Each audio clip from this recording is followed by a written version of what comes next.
Antes de começarmos, eu queria só, muito rapidamente, mostrar-vos um excerto deste livro aqui, de História do Direito Português, que usamos para História do Direito Português no segundo semestre, sobre um dos objetivos da reforma do Marquês de Pombal no século XVIII. E isto não é aleatório, já vão perceber porquê. Uma aspiração da reforma consistiu em os professores organizarem compêndios breves, claros e bem ordenados, que substituíssem as tradicionais postilas ou apostilas, isto é, os apontamentos manuscritos que circulavam entre os estudantes, reproduzindo grosseiramente as preleções das aulas. No século XVIII, o Marquês de Pombal já era contra as seventas. Mas o que é que são isto das seventas? Será que é realmente uma coisa tão má? Por um lado tens os teus colegas dos anos mais avançados a dizerem que vai ser a tua salvação. Por outro lado tens os professores que dizem que estudar por seventas é a pior coisa que podias fazer. Afinal, boa ideia, má ideia, o que é que deves fazer? Olá a todos e a todas, sejam muito bem-vindos a mais um vídeo do canal. Se ainda não me conheces, o meu nome é Diogo, sou estudante do terceiro ano de Direito na Universidade de Coimbra. Seventas. É provável que se andas também em Direito já tenhas ouvido falar muito delas, mas elas não são exclusivas de Direito. Eu vou-te explicar hoje afinal o que é que são as seventas, quais é que são as vantagens, quais é que são as desvantagens, qual é que é a minha relação pessoal com as seventas e quais é que são alguns cuidados especiais que deves ter quando optares por estudar por seventas, ok? Em primeiro lugar, comecemos pelo início. Afinal, o que é que são seventas? Não é aqueles caderninhos pequeninos que tu encontras à venda nos supermercados que dizem sebenta. Não necessariamente. Quando falamos em seventas no ensino superior, são basicamente resumos feitos normalmente por alunos de anos anteriores ou então do próprio ano, apesar de serem mais raros, que basicamente resumem a matéria que é dada nas aulas, que é dada nos livros, enfim, é um compacto de tudo aquilo que tu tens de ler de eventualmente 400 páginas, que são passadas a 20 páginas. Portanto, acaba por ser uma espécie de um sumo do total. É prático? Sim. É útil? Sim. Mas não te deixes iludir já, porque não é tudo rosas nesta vida. As vantagens já estás tu a adivinhar. Não tens que ler 400 páginas, só tens que ler 20, não é? Vai-te ajudar muito mais a compreender eventualmente pontos que a linguagem mais erudita dos professores nos livros não te deixou assim tão claro para ti. Mas se é uma coisa assim tão boa e provavelmente logo nos primeiros dias de praxe que chegaste à faculdade, os colegas de anos mais avançados disseram-te logo, estuda por seventas, afinal porque é que os professores insistem em dizer que é uma coisa tão mau? O que é que as seventas têm assim tão mau? É que o problema é assim, quando tu olhas para uma sebenta, aquela sebenta já vai ser o sumo das laranjas que são a matéria, não é? O problema é que às vezes a sebenta não é propriamente o sumo, já é mais água, porque aquilo já foi tão espremido que verdadeiramente já não é sumo. Outra das coisas que pode acontecer é que também não é verdadeiramente sumo, é sumo cheio de corantes adulterados pelo mercado negro.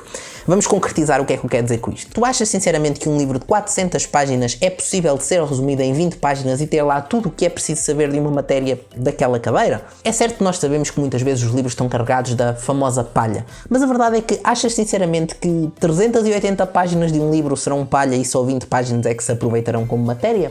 Eu acho muito pouco provável. E o que vai acontecer nesses casos é aquilo que eu te falei. Já não vai ser só o sumo da cadeira. Vai ser a água autêntica. Porque aquilo já foi tão filtrado, que aquilo já vai ser só o básico dos básicos dos básicos. Não tem tudo o que tu precisas de saber. Em segundo lugar, a questão das seventas e do mercado negro. Há muitas seventas que estão adulteradas e esses erros podem ser por duas vias. Uma delas é eventualmente a pessoa realmente ter-se enganado, totalmente inocente esse erro, e porque todos somos humanos e mesmo que aquele aluno que tenha feito aquela sebenta seja um aluno de 20, pode-se ter enganado a escrever aquele ponto em específico. E se tu vais estudar só por aquela sebenta, é óbvio que também vais aprender com erros, ok? Acidentalmente, mas vai acontecer. No entanto, ainda mais grave são aqueles casos em que há seventas a circular que têm erros propositados. Provavelmente o pensamento destas pessoas é, ok, eu estou a ter o trabalho de ler as 400 páginas, quem for ler só pela sebenta já vai ter a papinha toda feita, eu vou-me vingar de alguma forma para esta pessoa não ter tão boa nota como eu. E então introduzem erros propositados nas seventas. Muito sinceramente, não sejas essa pessoa. Se não queres partilhar as tuas seventas, simplesmente não partilhes. Agora, estar a partilhar uma sebenta para ficares com o louvor de supostamente estares a partilhar seventas e ao mesmo tempo estás a partilhar seventas com erros propositados, epá, é preferível ficares com má fama de não partilhares do que eventualmente partilhares com erros, ok? Então vêm vocês e perguntam, mas afinal, Diogo, vale ou não apenas estudar por seventas? E a minha resposta é, depende. Como aliás todas as respostas dadas por alguém que está em Direito. A primeira pergunta que vais ter que fazer é, que nota é que queres ter àquela cadeira? Se queres ter um 9,5, se queres ter um 11, se queres ter um 13, se queres ter um 17. A resposta que vais dar a essa pergunta vai determinar qual é que vai ser a tua relação com as seventas. Comecemos por ti, que a única coisa que tu queres é fazer a cadeira. Estás cansado de estudar aquela cadeira, queres é que ela fique pronta e, enfim, seguir em frente. Nesse caso, as seventas são uma ótima opção. Elas não só resumem a matéria, lá está, mesmo que não tenham tudo o que é preciso, mas à partida, se for uma sebenta minimamente decente, vai ter o que tu precisas para fazer a cadeira, ok? Vai-te explicar a matéria de uma forma mais simples do que aquela que é explicada no livro, vai-te ajudar a perceber pontos da matéria que eventualmente não tinhas percebido, portanto, seventas são uma boa opção para quem só quer fazer a cadeira e pode sim ser o plano A para essas pessoas. Principalmente para ti, que eventualmente já nem sequer tens muito tempo para estudar para a cadeira, é mesmo o último recurso curso precisa daquela boia de salvação para não te afogares. Então, recorre às seventas. Já se eventualmente não te contentas com o 9,5, nesse caso, as seventas nunca, mas nunca podem ser o teu plano A. As seventas podem ser sim um complemento, mas nunca a primeira opção, ok? Eu nunca vi ninguém ter 17 a uma cadeira que tivesse estudado só por seventas, pelo menos em direito. Se eventualmente existirem seventas boas a esse ponto noutros cursos, eu não te sei dizer. E isto por dois motivos. Por um lado, porque as seventas muitas vezes, como eu vos disse, têm erros. Por outro lado também, o que faz as notas altas em direito são os pormenores, e os pormenores não estão nas seventas. Para te ser sincero, muitas vezes chegaram a fazer perguntas em orais de coisas que estavam em notas de rodapé. Sim, aquelas notas de rodapé quando estás a passar as páginas do livro e vês uma que só tem 2 linhas de texto e toda uma página de rodapé e passas à frente com a maior das felicidades. Pois então, não é suposto passares à frente. Precisamente por isso, tu não vais ter notas de rodapé, em princípio, nas seventas. Se as seventas resumem 400 páginas de texto em 20, quer isso dizer, portanto, que se tu quiseres ter um 17, nunca podes estudar por seventas? Não necessariamente, não é isso que eu estou a dizer? Já lá vamos. Em primeiro lugar, deixa-me contar qual é que é a minha relação pessoal com seventas. Eu sou um tipo muito, mas mesmo muito desconfiado. De maneira que, mesmo que eventualmente aquela seventa seja de alguém que teve, sei lá, 20 à cadeira, isso não quer dizer necessariamente que a seventa não tenha erros. Por um lado, porque a pessoa pode se ter enganado, sei lá, a escrever um erro qualquer do corretor automático. Ponto 2, também pode acontecer eventualmente, eu não sei se aquela seventa, quando começou a circular, apesar de ser daquela pessoa em específico, não tenha começado a circular em formato Word. Quem é que me garante que eventualmente alguém por malvadez não tenha introduzido ali um erro qualquer e posto a seventa a circular outra vez, mas desta vez já com o erro? A culpa não seria do aluno original que foi o autor da seventa. Talvez eu esteja a fazer filmes, talvez eu seja um bocado dramático, mas eu sou muito desconfiado quanto às seventas.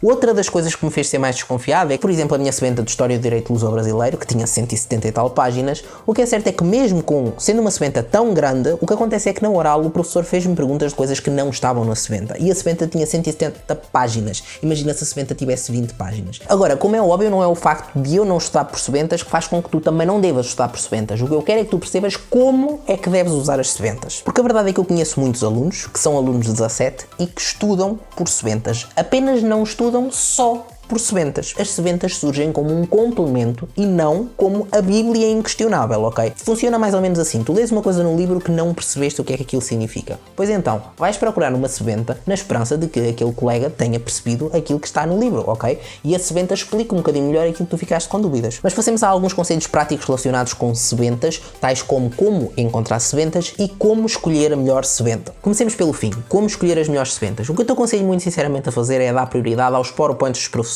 Porque há professores que têm consciência de que nós temos preguiça de ler pelos livros e que, portanto, quando fazem os PowerPoints para darem as aulas, os próprios PowerPoints são já resumos da matéria. Portanto, são uma espécie de seventas, mas muito mais fiáveis, porque, como é óbvio, se tu eventualmente leres algum disparate numa seventa e fores pôr o disparate no exame, depois dizes, li por uma seventa, e o professor diz, o que é que eu tenho a ver com isso? Mas, se tiveres visto não numa seventa, mas sim num PowerPoint daquele professor da cadeira, nessa eventualidade, já poderás dizer ao professor, atenção, mas eu pus isso porque o professor tinha posto isso mesmo no PowerPoint. E vale a pena porque existem professores na Faculdade de Direito e com certeza noutras faculdades também que são idolatrados pelos PowerPoints que têm. Portanto, pergunta aos teus colegas de tertúlias, etc, se têm PowerPoints daquele professor em específico de outras cadeiras, ok? Porque pode valer muito a pena e ouçam o que eu vos digo porque experiência própria, ok? Também muito importante, certifica-te que no ano em que aquela professora ou a professora deu aquela aula em específico, certifica-te que o das teóricas é o mesmo que tu tens hoje em dia, porque ser um professor diferente das teóricas pode fazer com que a matéria seja totalmente diferente. E se eventualmente estiveres perante uma cadeira que não tenha PowerPoints desses professores, aí sim recorres às seventas, mais uma vez, como complemento, não como Bíblia. Como é que deves fazer então para escolher qual delas é que é a melhor ou as melhores? Idealmente, o que deves fazer primeiro é ler o livro, e só depois de ler o livro e de já teres percebido um bocadinho melhor a matéria, é que deves olhar para as seventas e já teres um olhar crítico para perceber isto está mal, isto está certo. Já na eventualidade da tua seventa ser, lá está, uma boia salva-vidas de último recurso,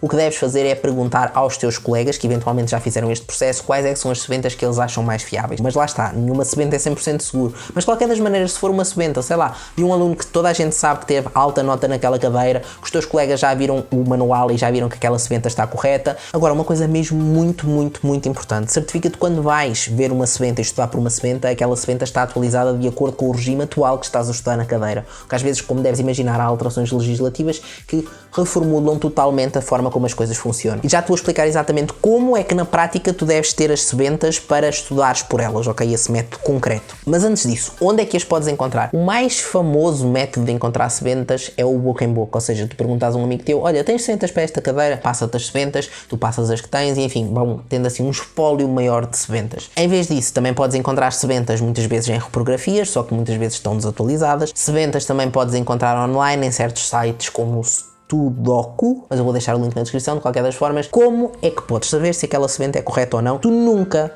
mesmo naqueles casos em que eventualmente vais recorrer às sementas como o último recurso e só queres mesmo 9,5, nunca deves agarrar numa sementa e pôr a sementa num pedestal como se aquela fosse a verdade inquestionável. Sempre que vais estudar por uma sementa, certifica-te que tens pelo menos 3 sementas sobre aquela matéria daquela cadeira atualizadas. Imagina que estás a ler uma sementa e há ali um ponto que tu, não percebeste muito bem aquilo. Parece que não foi aquilo que ouviste nas aulas nem nada.